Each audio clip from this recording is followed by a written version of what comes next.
It's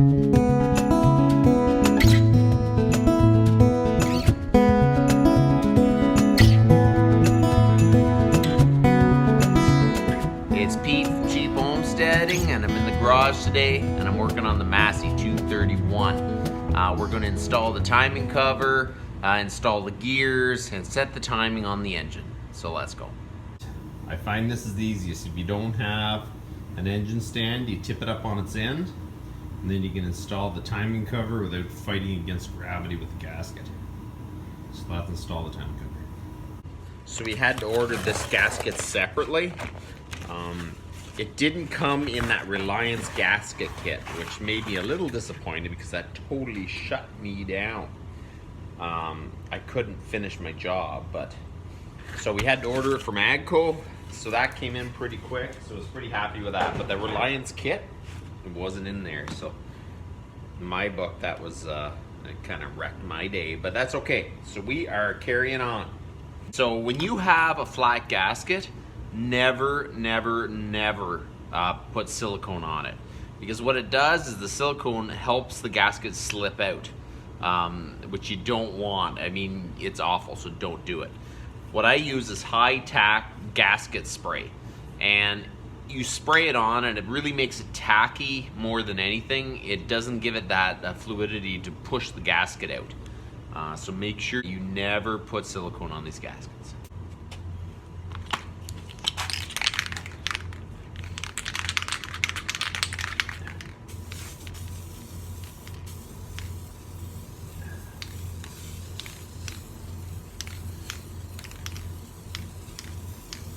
I always use this on my flat gaskets. It's always worked good for me. This Permatex high-tack spray gasket is A1 in my book. Okay, so we're gonna lay this out on here.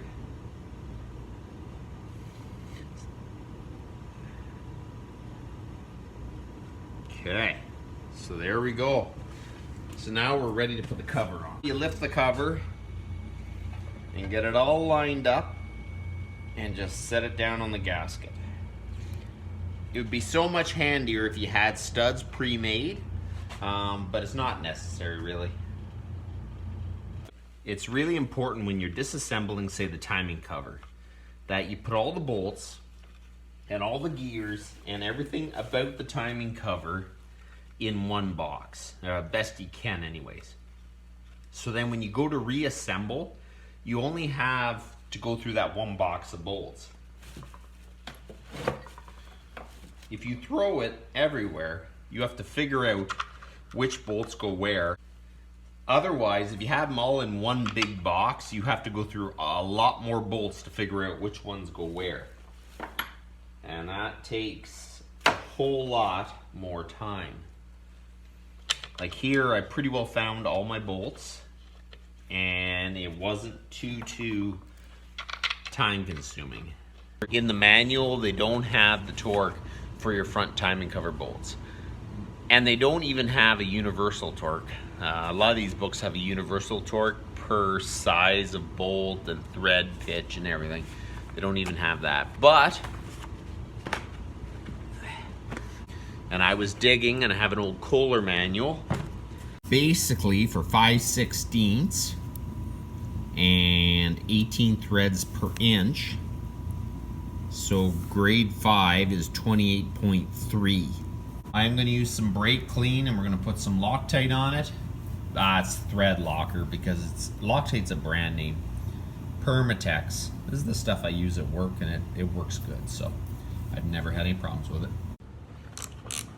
Okay, so we're just going to snug up the bolts.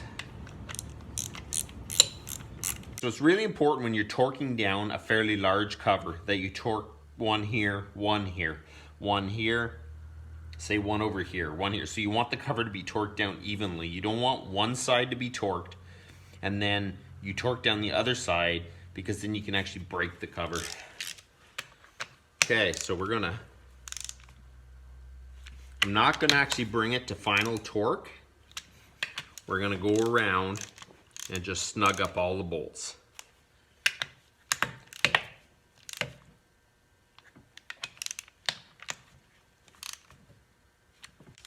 Okay, first I went around and snugged them up, so now you go around and do your final torque.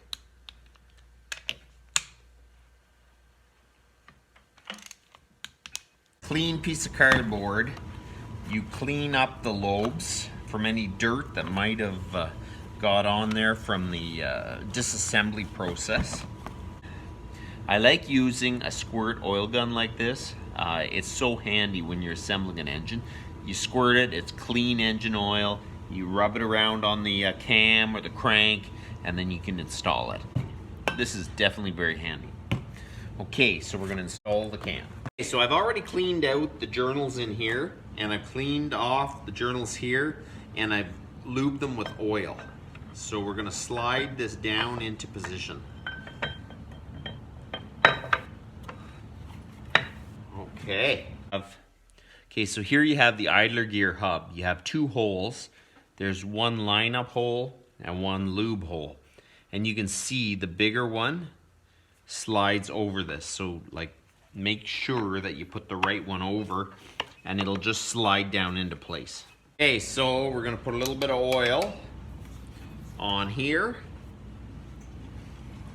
Okay, so now we're gonna put the cam gear on. There's a D on the cam gear and there's a D here, and it has to be lined up. It's not perfect, but it's the closest position to the D that you could possibly be. Okay, so there you go. There's a D there and a D there.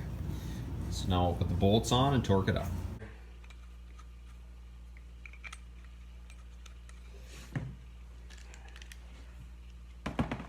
This one says 28, so I'm gonna torque them at 28. You're going to torque these up.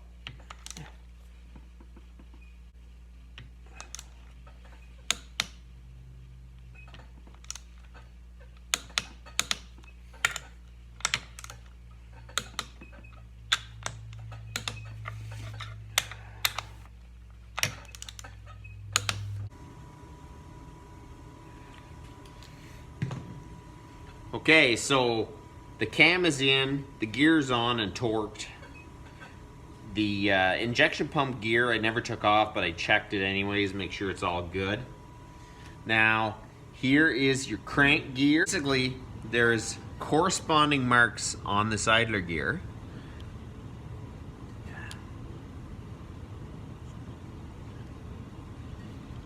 And one here.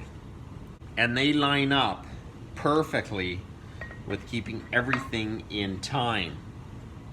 So you have to get all three marks lined up. There's one mark there, one mark there, and one mark there. And once you get them all lined up, you just push the gear down and you're good to go. Okay. Okay, so there you go, lined up. And that one's lined up. And that one is lined up. So it is in time. Okay, now you got the timing right. We got the flat washer. I got the lock. And the lock lines up into this hole and into the hole on your idler shaft.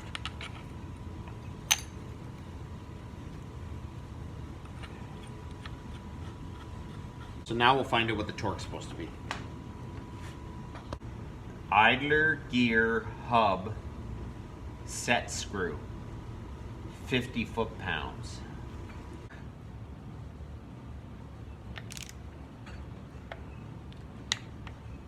So there's a dimension between the washer and the gear.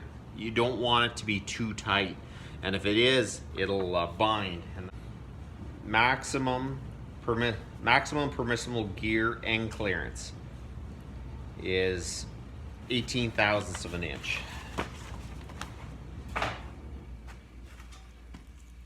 Okay, that's about 13 thousandths of an inch. So that is good. It's not past the allowable.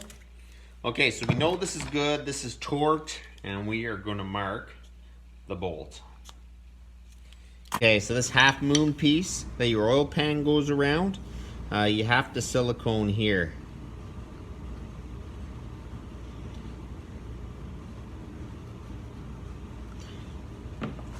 And you put her in there.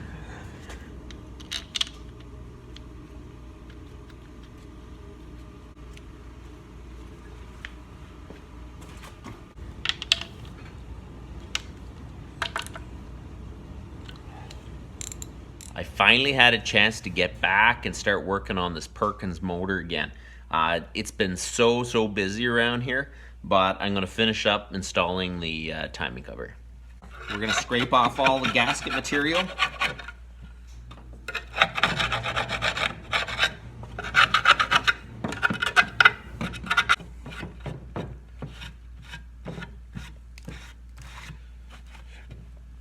If you notice, when I installed the cam, there wasn't a lock to hold the cam in.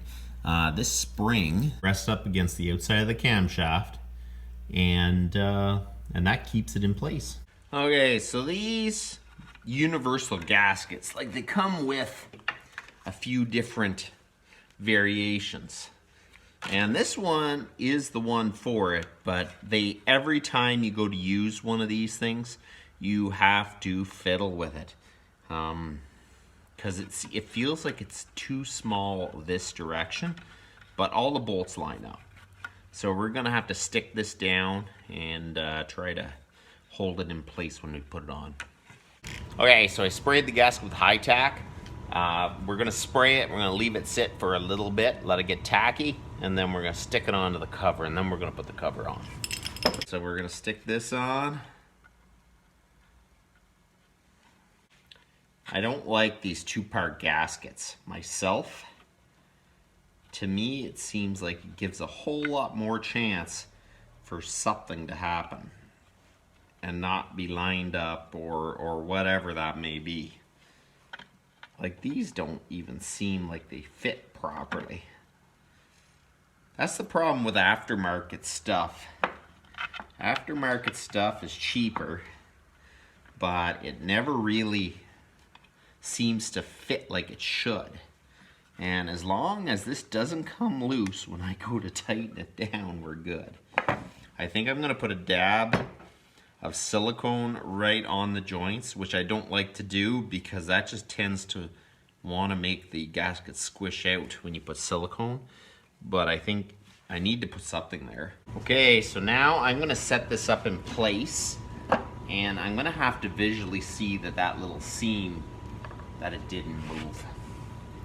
You know, next time, it's either these aftermarket companies make better gaskets than that, or I'm gonna order the actual AGCO ones, because, I mean, that's crazy. You're guessing. Okay, so she's in place. A few bolts.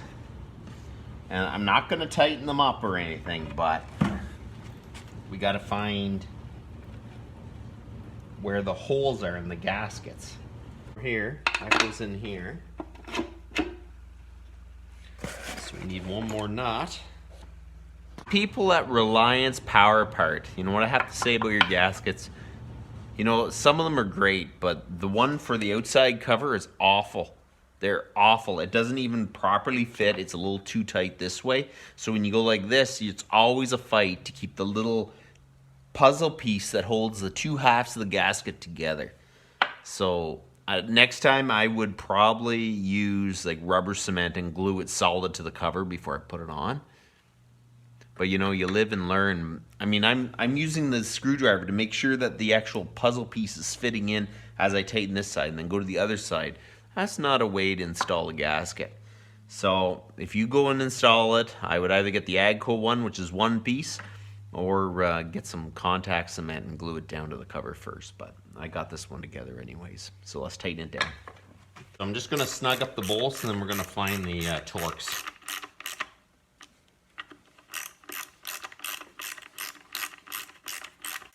I don't want to be overly hard on Reliance Power Part, but I mean, I can't understand how it takes a certain amount of work just to set up the die to cut that gasket. Why wouldn't you cut it perfect? It can't cost any more to set it up to cut perfect, but they don't, because I don't know. they could. Anyways, I lightly tightened up a bunch of the bolts. I have to tighten these up yet and install the pump, and then I'm going to torque the whole cover. Okay, stick the gasket on here.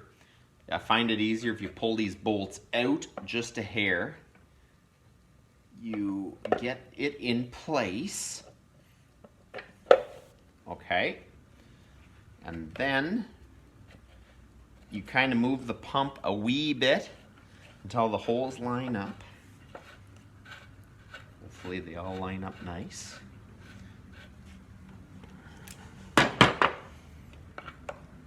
And we're just going to snug this up.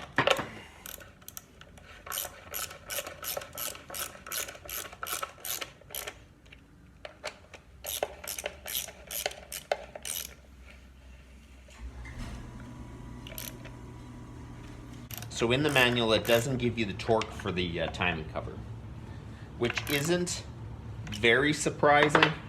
It seems like a lot of these companies don't put like the less important torques, like the front timing cover, external components. They only put like connecting rod bearings and all the really important internal components. So I kind of know how tight they should be, but if you have any doubt, go get a universal torque chart. They're online, or they're in the front of most manuals, not in this Perkins one though. And look at the size of the bolt and the thread and what it's going into, and then you can torque it down to spec then. It's better to take a few minutes and check it than have a problem down the road for sure. So there you go, the timing cover is done. You guys have a good one.